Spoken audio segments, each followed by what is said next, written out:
Olá, mais uma semana, mais um Fluir o Pensar e Influenciar.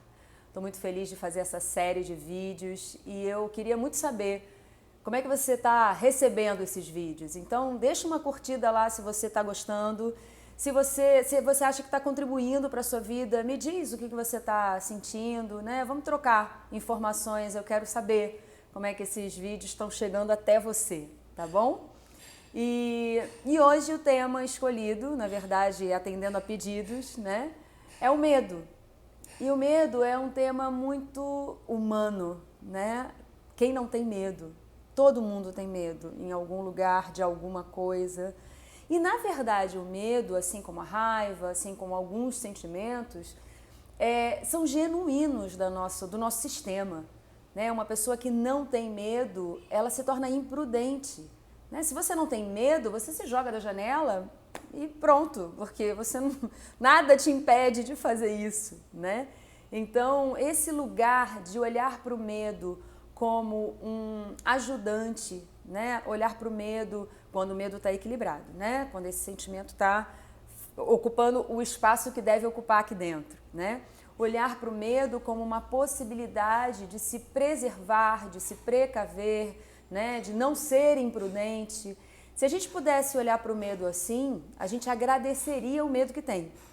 Mas o que acontece muitas vezes, e é óbvio que quem me pediu para falar desse assunto, né, não me pediu para falar desse medo equilibrado, o que acontece muitas vezes é que a gente se permite ser tomado por esse medo. Né? Aqui no consultório eu dou muito exemplo de o medo é o paletó pendurado no cabide. Vou te explicar. Se você de noite está dormindo, né, e está morrendo de medo, e você vê um paletó pendurado no cabide, você acha que aquilo é não sei o que, é um espírito, é uma energia intrusa, é uma coisa horrível que vai pegar você. E aí você acende a luz e vê, é só um paletó pendurado no cabide. É muito importante a gente poder começar a criar dentro da gente códigos, né? Começar a criar condicionamentos de olhar para as coisas como elas são e tentar não iludir, nos deixar iludir, né? Nos permitir iludir por aquilo que a mente monta como se fosse verdade. Né? Eu não sou a favor de tirar a mente, eu não acho que a mente mente o tempo todo, mas eu acho que numa tentativa de preservação, às vezes a mente coloca ilusões, né, de uma forma assim que impeça você até de seguir adiante, porque o medo, quando não está bem canalizado, ele pode realmente te deixar inerte, totalmente sem movimento, né? Sem condições de seguir adiante. Você nem se reconhece quando o medo toma posse. Então, pensa nisso. Quantas vezes você viu um paletó pendurado no cabide, que era só um paletó pendurado no cabide, mas você entrou em pânico? Quando a gente tem medo, né, quando a gente está com medo de alguma coisa, seria muito bom a gente se perguntar assim, respira primeiro, né? Respira, tenta acalmar o coração e se pergunta, eu tenho na verdade medo de quê?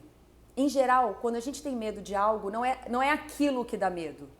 É alguma coisa que envolve aquilo, mas não aquilo de fato, né? Quem tem medo de avião, quem tem medo de escuro, quem tem medo de mar, quem tem medo de água, em geral não é aquele medo, não é exatamente daquela coisa, mas de algo que está lá dentro da gente, algo que a gente viveu lá atrás, que deve ter criado com certeza um trauma ou pelo menos um condicionamento de uma situação difícil.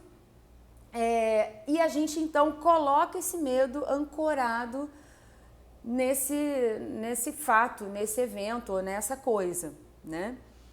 Então, quando você para se perguntar, de fato eu estou com medo de quê? Você está dando ouvidos a uma parte de você que não é só uma mente pensante, mas é uma mente que sabe, que sente, né? Então, quando você encara de frente, por que quando a gente brinca dizendo isso, né? Acende a luz que você vai ver que é só um paletó pendurado no cabide. Porque se você botar a luz da sua consciência, né, você vai perceber, cara, não é desse tamanho todo, né? Tem uma história, uma vez que eu li, lindíssima, de uma pessoa que estava andando por uma floresta e viu uma cobra enrolada no caminho que ela tinha que passar. Aquela pessoa passou a noite inteira tremendo, de medo, chorando, baixinho, sabe, assim, acuada, esperando aquela cobra sair dali. E aí o sol, né, o dia era de noite, a pessoa passou a noite inteira lá. De manhã, quando o sol começou a nascer, ela olhou para o chão e era uma corda enrolada. Não era uma cobra, era só uma corda enrolada. Quantas vezes você passou por essa situação? Paletós nos cabides, cordas enroladas. Quantas vezes você vai permitir que a ilusão do seu medo te paralise e não permita que você vá adiante? Né? O quanto de você ainda vai permitir que o seu medo não deixe você ser quem você é e não deixe você fazer as escolhas que você quer fazer, né? Então, olha para dentro e se pergunta, isso, na verdade, eu estou com medo de quê? E tenta fazer associações, porque essas associações são importantes, né? A água, em geral, está relacionada com as emoções, né? Tudo que está relacionado a trabalho está relacionado também à parte racional, masculina. Em geral, está relacionado a como você lida com a energia do seu pai, né? Tudo que está relacionado ao feminino está relacionado a emoções, a intuições, a confiar, a entregar. Está relacionado à forma, provavelmente, como você se relacionou com a sua mãe, a questões afetivas, né, de casal. Então, tenta começar a fazer associações para que você possa entender aonde esse medo começou.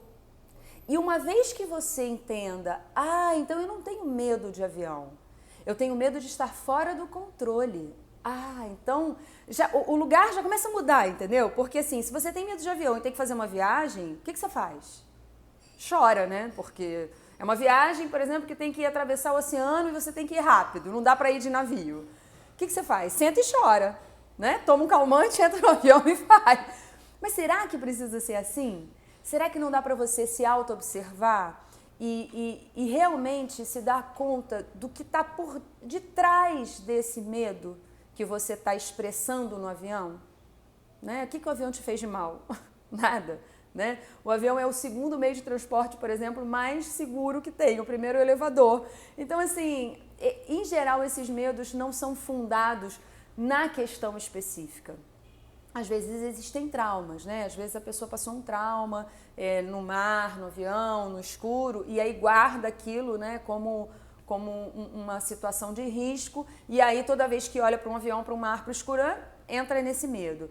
Mas aí é interessante você entender, esse trauma, ele aconteceu em que momento? O que está por trás dos sentimentos desse trauma, além do que aconteceu? Aonde que isso te mexeu?